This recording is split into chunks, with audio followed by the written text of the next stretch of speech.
డబ్బు అంటే కరెన్సీ నోట్లు కాదు. అంటే డబ్బు ఒక ఎలర్జీ కాదు.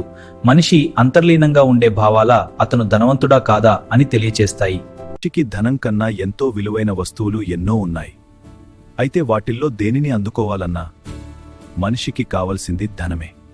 డబ్బు మానవ జీవితాలలో ఆధిపత్యం చెలాయించేటటువంటి శక్తివంతమైన మాధ్యమం. ప్రతిదీ డబ్బుతో కొలవడం వల్ల, డబ్బు ఉంటే సంతోషం లేదంటే విషాదం అన్వయించడం వల్ల మన శక్తిని డబ్బు చేతిలో పెడుతున్నాం. నిజమైన సంపద కలిగి ఉండాలంటే 5 విషయాలపై మనం పట్టు సాధించవలసి ఉంది. మన భావాలను అదుపులో ఉంచుకోవడం, మన శరీరానికి శక్తినిచ్చే జీర్ణక్రియపై ఆధిపత్యం సాధించడం, మనతోనూ ఇతరులతోనూ బాంధవ్యాలపై అదుపు సాధించడం, డబ్బు అలవాట్లను మన ఆధీనంలోకి తెచ్చుకోవడం, సమయాన్ని ఆధీనంలో ఉంచుకోవడం. జీవితంలో గాలి తరువాత అంతటి ప్రాధాన్యమైనది డబ్బు. మరి ఎంతమంది డబ్బును కావలసినంతగా పొందుతున్నారు? ముడ్డ డబ్బున్న వాళ్ళు చెడ్డవాళ్లు అని భావించడం, పేదగా ఉండడమే మంచిది అని అనుకోవడం, నేను చేయలేను, నాకు అదృష్టం లేదు అని అనుకోవడం. మేము అంత పెట్టి కొనలేం, అది డబ్బున్న వాళ్లకు.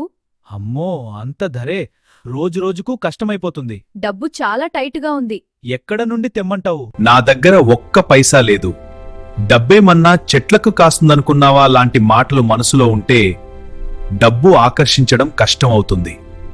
దీనికి తోడు మనం చిన్ననాటి నుండి విన్న సామెతలు, డబ్బు అన్ని చెడు పనులకు మూలం, డబ్బుతో సంతోషం కొనలేము లాంటి మాటలు విని విని మనకు డబ్బు అంటే మానసికంగా వ్యతిరేక భావాలు ఏర్పడ్డాయి. మనలో ఎవరైనా ధనవంతులు కాలేకపోతున్నారంటే మరెవరో కారణం కాదు. మన మనస్సులో మనకు డబ్బుకు మధ్య ఉన్న ఇనుప తెరలాంటి ఆలోచనలే కారణం.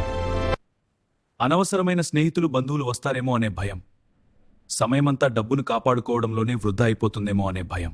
డబ్బుకు సంబంధించిన వ్యతిరేక భావనలు వదలనిదే మీరు ఎంత గొప్ప ప్లాన్ వేసిన ధనవంతులు కాలేరు. డబ్బుకు సంబంధించిన వ్యతిరేక మాటలు ఏ మాత్రం మాట్లాడకండి. డబ్బు సమస్యల గురించి మాట్లాడడం ఈ క్షణం నుండి మానేయండి.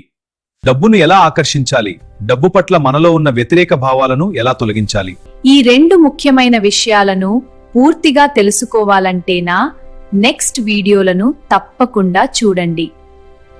డబ్బు మనసు శక్తి గురించి ఇంకా ఆసక్తికరమైన విషయాలు తెలుసుకోవాలంటే మా ఛానల్ను తప్పకుండా సబ్స్క్రైబ్ చేయండి.